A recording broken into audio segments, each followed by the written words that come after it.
Good day everyone. Today we are now in lesson 10, Representationism, Theory of Art and Beauty. Representative realism is a synonym for representationalism. Basically, representation is basically a copy of what is intrinsic in the real object, such as color, temperature, shape, and odor in a subjective invention of the individual's mind. Representationism as a highly realistic works for art bloomed during the Renaissance period. During this period, the art style that is common is human figure who is in the position of rest, either standing or sitting. The face is always in frontal view. It is highly emphasized because the direction of the light and the arrangement of objects around are made to focus on it. Representational theory in art advocated the view that chief or essential role of the arts is imitation, display, or set forth aspects of reality in the widest sense. Representational art theory recognizes the cognitive role in the presentation of reality. Perception is the process by which material objects directly impacts one's consciousness through the sense organs. In representational theory, the artists open our eyes to the world's perceptual qualities and configurations. However, it is possible that there will be differences and even errors in our perception due to the lack of clarity of stimulus, confusion, conflict in mind, and such other factors that are responsible for errors in perception. So we are now in the definition of art according to the representationism. Art created by an artist is a recreation of nature created by God, and according to Leonardo da Vinci, art is a window to nature. Forms of nature have no more than stimulated the artist to create a new world. Often too, we shall say the formal ordering of the artwork does not reproduce nature's order. It has its own distinctive order invented, not discovered. Trompe-l'oeil is a French for deceive the eye, is an art technique that uses realistic imagery to create the optical illusion that the depictive objects exist in three dimensions. Illusions. Illusions happen when the primary qualities as seen in our representation don't match those in the object because of what we add to the representation. This is an example of an illusion. This is an optical illusion made of 400 tiles. Hallucinations. Hallucinations happen when we have a representation that doesn't actually represent any physical object because it is completely generated by us.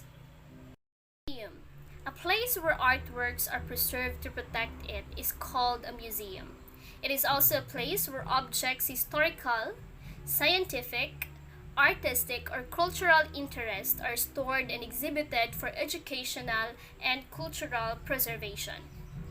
Creating art is usually spearheaded by a qualified director or curator who ensures that every step in the process, which includes defining or identification, preservation, exhibiting, restoration, is carefully followed. Curators have played a significant role in the preservation of art and sustenance of museums or galleries. Auction. Auction, or the process of buying and selling goods like artwork for bid, also happens in the gallery of many museums. Let us now proceed to philosophy of perception, the naive realism versus perceptionalism versus direct transformative process realism. So, epistemology is the branch of philosophy that studies human knowledge. One of the most fundamental topics is the nature of perception. First, we have the naive realism. It is also called direct realism. Aristotle's theory of perception is direct realist, which means that perception is taken to be the process by which material objects directly impact one's consciousness through the sense organs. According to this theory, perception is where one's consciousness mirrors or mimics the outside world in some way. This theory takes perception as basically a passive process of absorption of the external world into consciousness. And under this theory, it makes sense to compare the contents of a given perceptual experience to the external world. If the form of the experience matches the form of the external object, then the experience is accurate or true to the object. These pictures shows the process of naive realism. We can see here that our consciousness copies the object that our eyes see. The second theory is representationalism. Representative realism is an indirect realist theory of perception.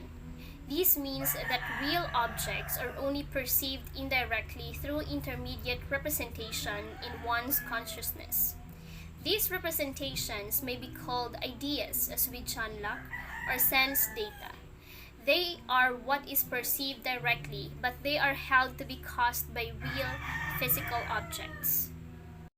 In Locke's version of representationalism, physical objects have two types of qualities directly relevant to perception, which are the primary qualities and secondary qualities. So primary qualities are those qualities of objects that produce ideas or sensory experiences in us that resemble them. They are in the real object as we perceive them. Secondary qualities are those qualities of an object that cause in us ideas or sensory experiences that do not resemble the object as it is in itself.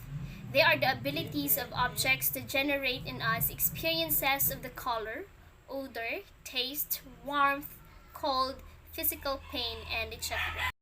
For Locke, the ideas or sensory experiences we have of an object's overall size, shape, and motion could be said to represent the real object faithfully, whereas the idea we have of its color, temperature, and odor represent the real object unfaithfully.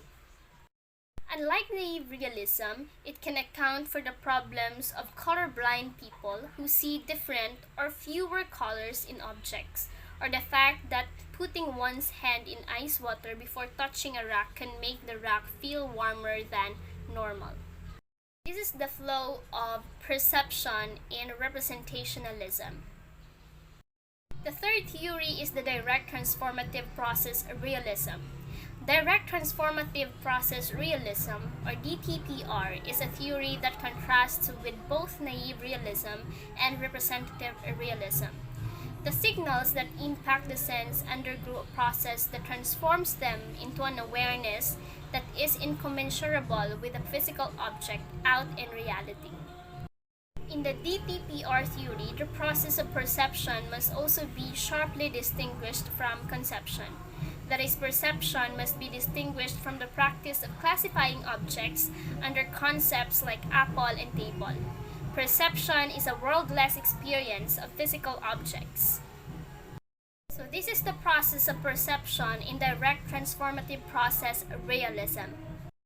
So in this picture, visual perception doesn't generally present the observer with single objects in isolation, but the whole spread of multiple objects in relation to each other and to the observer.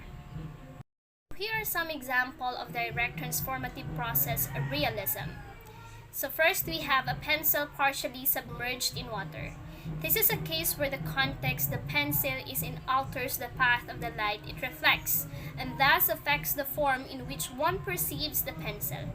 It is not a case of a perception being wrong.